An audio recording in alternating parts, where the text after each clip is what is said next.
Hello my dear friends, welcome to BB Math Academy. I hope you all are well. I am also well. আজকে আবারও হাজির হয়েছি factorial related কয়েকটি গাণিতিক সমস্যা নিয়ে। প্রথম গাণিতিক সমস্যাটি দেখা যাক। এখানে বলছে কি factorial of 10 divided double factorial of 10 equal to what? এটা নির্ণয় করতে হবে, ঠিক আছে?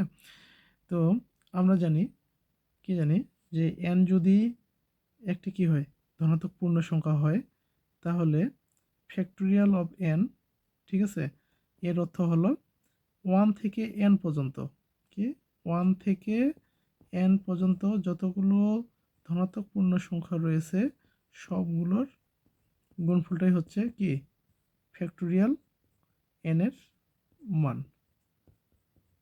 ঠিক আছে? ফ্যাক্টোরিয়াল অফ n এর অর্থ হলো এই যে 1 থেকে n পর্যন্ত যতগুলো ধনাত্মক পূর্ণ সংখ্যা রয়েছে সবগুলোর গুণফলটাই হচ্ছে ফ্যাক্টোরিয়াল n এর মান, ঠিক আছে? তাহলে এখানে 10 ফ্যাক্টোরিয়াল অর্থ হচ্ছে কি এই যে 1 থেকে 10 পর্যন্ত যতগুলো ধনাত্মক পূর্ণ সংখ্যা রয়েছে সবগুলোর গুণফল, ঠিক আছে? তার মানে হচ্ছে 10 গুণন 9 গুণন 8 গুণন 7 গুণন 6 গুণন 5 গুণন 4 গুণন 3 গুণন 2 গুণন 1, ঠিক আছে?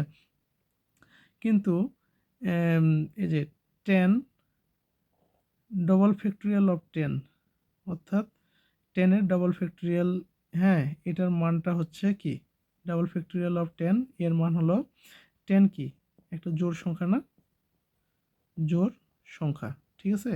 যদি জোড় সংখ্যা হয় আমি এখানে n এর ক্ষেত্রে দেখাই n এর ডাবল ফ্যাক্টোরিয়াল, অর্থাৎ n যখন জোড় সংখ্যা হবে তখন এর এই যে n double factorial of n এর অর্থ হলো 2 থেকে n পর্যন্ত যতগুলো ধনাত্মক জোড় পূর্ণ সংখ্যা রয়েছে, ঠিক আছে, ধনাত্মক জোড় পূর্ণ সংখ্যা রয়েছে সবগুলোর গুণফল। তার মানে কি n গুণন n মাইনাস 2 n মাইনাস 4 গুণন ডট ডট ডট 6 গুণন 4 গুণন 2, ঠিক আছে? 2 থেকে n পর্যন্ত যতগুলো ধনাত্মক জোড় পূর্ণ সংখ্যা রয়েছে সবগুলোর গুণফল। তাহলে এখান থেকে আমরা কি বলতে পারি যে ডাবল ফ্যাক্টোরিয়াল অফ 10 এর অর্থ হচ্ছে 2 থেকে 10 পর্যন্ত যতগুলো ধনাত্মক জোড় পূর্ণ সংখ্যা রয়েছে সবগুলোর গুণফল। তার অর্থ হচ্ছে 10 গুণন 8 কি জোড় সংখ্যা, তারপর হচ্ছে কি 6, তারপর হচ্ছে 4, তারপর হচ্ছে কি 2, 2 4 6 8 10, ঠিক আছে? এর অর্থ হলো এই যে ধনাত্মক জোড় পূর্ণ সংখ্যাগুলো রয়েছে সেগুলোর গুণফল। তাহলে এখান থেকে আমরা কি লিখতে পারি? 10 ফ্যাক্টোরিয়াল অর্থ হচ্ছে 10 গুণন 9 গুণন 8 গুণন 7 গুণন 6 গুণন 5 গুণন 4 গুণন 3 গুণন 2 গুণন 1, তাই না? ডিভাইডেড, আর এই যে ডাবল ফ্যাক্টোরিয়াল অফ 10 এর অর্থ হচ্ছে এটা, তাই না? এটা মানে হচ্ছে কি 10 গুণন 8 গুণন 6 গুণন 4 গুণন 2। তাহলে এখন আমরা কি করতে পারি? আমরা কি এটা কাটাকাটি করতে পারি? কীভাবে? 10 10 কেটে যায়, 8 8 কেটে যায়, 6 6 কেটে যায়, 4 4 কেটে যায়, 2 2 কেটে যায়। তাহলে এখানে যা থাকে সেটা হচ্ছে কি 9 গুণন 7 গুণন 5 গুণন 3 গুণন 1। তাহলে এখন আমরা এগুলো গুণ করি। 7 লং কত? 63, 63, 3 5 15 গুণন 1, 15, তাই না? আর তাহলে আমরা গুণ করি 3 5 15 5, তাহলে আমরা কি 63কে 15 দিয়ে গুণ করলে কত পাচ্ছি আমরা? 945। তার মানে এখানে হচ্ছে কত 63, এটা গুণ করলে 15, আর এই দুটো যদি আমরা গুণ করি তাহলে আমরা পাচ্ছি 945। তার মানে এই টোটালটা গুণ করলে আমরা যেটা পাচ্ছি সেটা হচ্ছে কি, হ্যাঁ টোটাল 945। তাহলে এখানে হচ্ছে কাঙ্ক্ষিত উত্তর কোনটা? বি, তাই না? 945।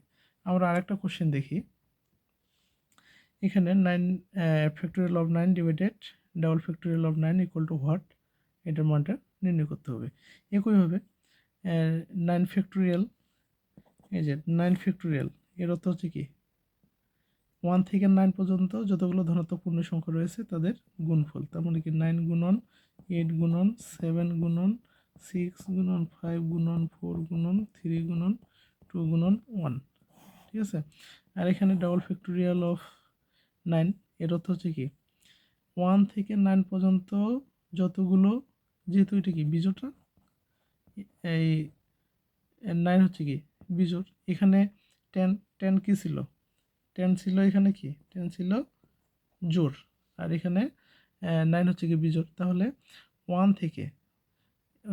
থেকে 9 পর্যন্ত যতগুলো বিজোড় বিজোড় ধনাত্মক পূর্ণ সংখ্যা রয়েছে, ধনাত্মক বিজোড় পূর্ণ সংখ্যা রয়েছে সবগুলোর গুণফল। তাহলে ডাবল ফ্যাক্টোরিয়াল অফ 9 অর্থ হচ্ছে 9 গুণন 7 গুণন 5 গুণন 3 গুণন 1। 1 থেকে 9 পর্যন্ত যতগুলো কি ধনাত্মক বিজোড় পূর্ণ সংখ্যা রয়েছে তাদের গুণফল। তাহলে এখানে আমরা কি করতে পারি, 9 9 কেটে যায়, 7 7 কেটে যায়, 5 5 কেটে যায়, 3 3 কেটে যায়, 1 1 কেটে যায়। তাহলে এখানে থাকে কি কি থাকে, এখানে 8 6 4 থেকে 2। তাহলে এখন আমরা কি করব, এগুলো গুণ করব, তাই না? কত শেষে কত হয় 48, 8 4 দুগুণে কত 8। তাহলে আমরা এটা গুণ করি, 38 64 4 হাতে গেলো 6, তাই না? 4 32 32 6 কত 32 6 38। তার মানে এখানে যে গুণফলটা পাচ্ছে সেটা কার সাথে মিলে যাচ্ছে, কার সাথে মিলে যাচ্ছে, সি এর সাথে মিলে যাচ্ছে, তাই না? তাহলে সি হচ্ছে আমাদের কি কাঙ্ক্ষিত উত্তর। আশা করি বুঝতে পারছেন। আমার এই ভিডিওগুলো যদি আপনাদের ভালো লেগে থাকে অবশ্যই ইউটিউব চ্যানেলটি সাবস্ক্রাইব করে দেবেন, লাইক কমেন্ট শেয়ার করবেন। ধন্যবাদ সবাইকে। ততক্ষণে ভালো থাকবেন।